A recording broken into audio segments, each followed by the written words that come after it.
ठीक है। और देखिए, इस बीच ताजा डेवलपमेंट के बाद तारिक रहमान को प्रधानमंत्री नरेंद्र मोदी ने भी बधाई संदेश भेजा है। पीएम मोदी ने तारिक रहमान को बधाई दी है। भारत प्रगतिशील बांग्लादेश के साथ है, यह बताया है। भारत समावेशी और प्रगतिशील बांग्लादेश के साथ खड़ा है, यह कहा है प्रधानमंत्री नरेंद्र मोदी ने अपने बधाई संदेश में।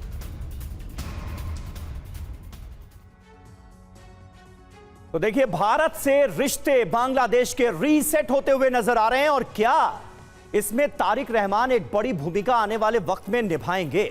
सवाल तो यही है। वादा देखिए क्या है। काउंटर टेररिज्म सहयोग को लेकर तीस्ता जल बंटवारा, हिंदू अल्पसंख्यकों की सुरक्षा, बीते दिनों जो हिंसा का तांडव हमने बांग्लादेश की सड़कों पर देखा, व्यापार और कनेक्टिविटी पर सहयोग मिलेगा बांग्लादेश की सरकार से, और ये तमाम उम्मीदें रहेंगी तारिक रहमान से। तो ये वो सारे विषय हैं जिसको लेकर सरकार को काम करना है। इस पर पार्टी का क्या रुख है? तारिक रहमान की बीएनपी पार्टी का रुख देखिए। बीएनपी के मैनिफेस्टो में पड़ोसियों से सहयोग की बात कही गई। बीएनपी भारत के साथ व्यवहारिक संबंध रखती आई है, और बड़ी बात यह है कि रिश्ते जटिल हैं लेकिन बैलेंस रहे हैं। तो समीर, सवाल यह है कि ये चैलेंजेस बिल्कुल सामने हैं और कुछ तो बहुत ही इमीडिएट है जिनको तुरंत एड्रेस करना होगा तारिक रहमान को। बिल्कुल। और दत्ता जी हमारे साथ मौजूद हैं। दत्ता सर, आप किस तरह से भारत और बांग्लादेश के रिश्तों को रीसेट होते हुए देखते हैं तारिक रहमान के प्राइम मिनिस्टर बनने के बाद? क्योंकि बीते दिनों जो निराशा का माहौल हमने बांग्लादेश के अंदर देखा,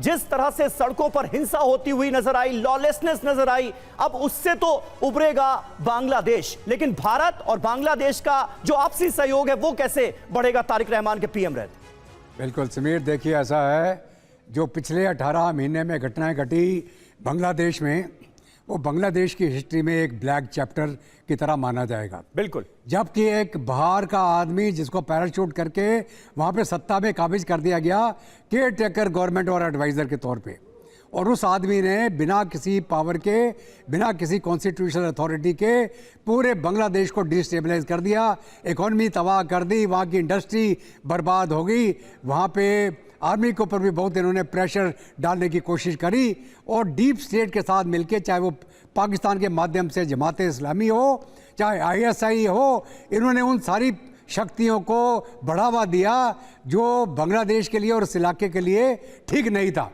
इसके अंदर मैं आपको एक और बात बताना चाहूँगा कि बांग्लादेश आर्मी का बहुत बड़ा रोल रहा है इसके अंदर।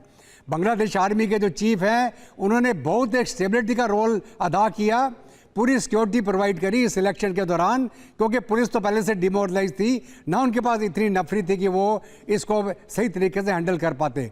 तो पाकिस्तान की फौज ने पीछे से रहते हुए, बांग्लादेश की फौज ने पीछे से रहते हुए पूरे देश को संभाला। तो अभी आगे चल के जो तारिक रहमान की जिम्मेवारी बनती है as elected representative of Bangladesh, उनके लिए बहुत चुनौतियां हैं। इकॉनमी को लाना, पूरी यूनिटी को दोबारा बनाना, जो जुडिशरी है, पूरा जो जिसको बोलते हैं रूल ऑफ लॉ को वापस लाना। बिल्कुल।